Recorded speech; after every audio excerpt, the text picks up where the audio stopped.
오늘 아침 조희대가 사법개혁에 대해 헌법 개정사항이란 궤변을 펼치더니 법원 내부도 역시나 상태가 심각한 것 같습니다. 골 때리게도 법원 내부에서 헌재와 교류를 끊자는 목소리가 나왔다고 합니다. 그간 입이 닳도록 예고한 대로 민주당이 내일 국회 본회의를 열어 재판소원법을 통과시키겠다고 밝힌 가운데 같은 날 조희대 법원 내부에선 사실상의 집단 절망 신호가 나왔습니다. 중앙일보 보도에 따르면 일선 판사들 사이에서 헌법재판소와 교류를 끊어야 한다는 초딩 수준의 불만이 나왔다고 합니다.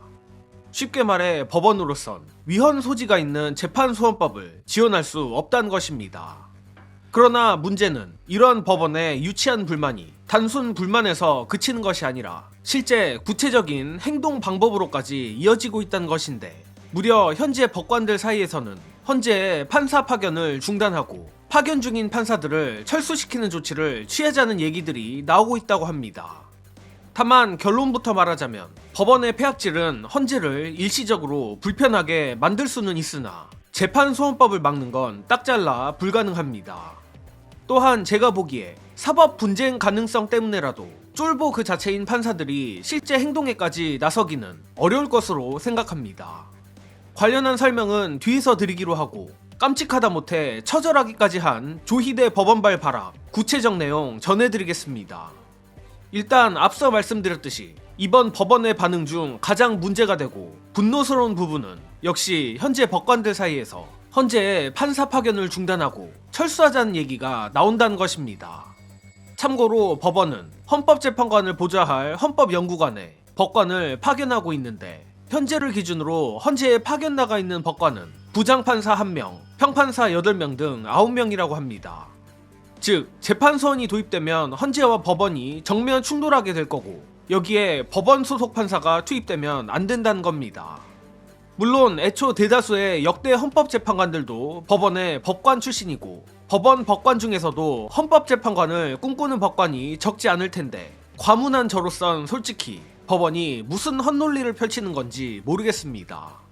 아무튼 법원의 기괴한 논리는 차치하더라도 저들의 이른바 헌재에서 쫄티 작전은 결국 헌재를 마비시키는 게 목적인 것 같습니다.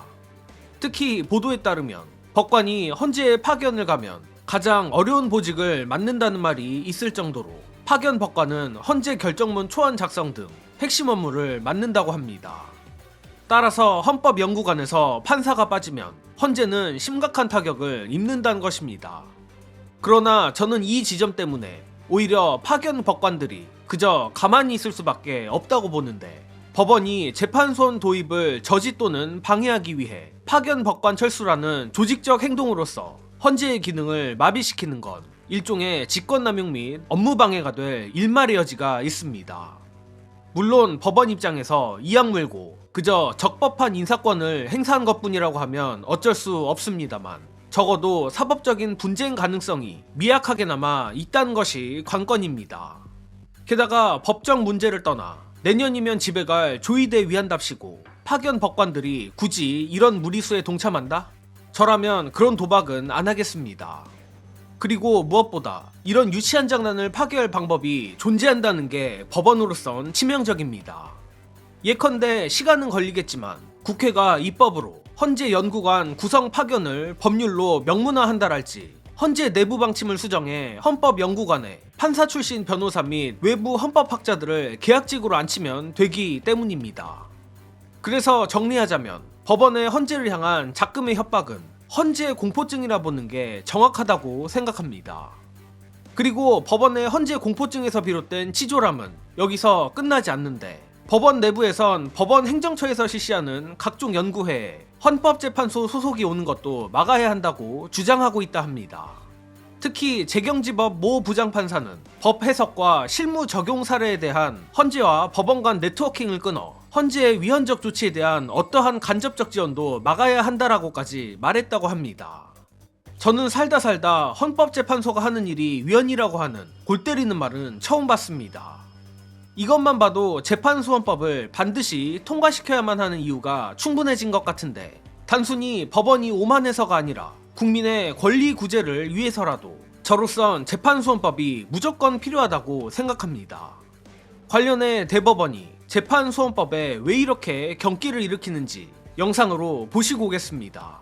이게 지금 뭐가 있냐면 통상임금 사건 있지 않습니까? 현대 노동자들이 제기한 통상임금 사건은 10년을 끌었어요. 노동자들이 지치잖아요, 약자들은. 그러면 이제 포기하게 되거나 아니면 체념하게 될 때 그때 쓱 판결하고, 강제에 의해서 로비에 의해서 그런 사건을 묵혀두고 갖고 있는 것만으로도 네. 대법원은 기득권에 충실하게 기용 역할을 이익을 하는 대변하게 겁니다. 되는 결과가 그런 거는 사실 평등권 위반이거든요. 그런 거를 갖다 갖고 재판소원 제도가 있다라고 하면 대법원은 그렇게 못하죠. 헌재에서 깨질 수가 있으니까 스스로 더 평등하게 하려고 하겠죠. 저는 이제 조희대 대법원장 말 중에 정말 좀 웃겼다 싶은 게 뭐냐면 헌법 개정 사항에 해당될 수도 있는 중대한 내용이다 이런 얘기가 있잖아요. 네. 위헌이란 얘기잖아요. 네. 말하자면. 그렇습니다. 헌법 개정 사항인데 헌법을 개정하지 않고 법으로 가니까 이거 위헌이다라는 위헌이다. 얘기를 돌려서 한 얘기예요. 맞습니다. 네. 위헌 결정 누가 하죠? 헌재.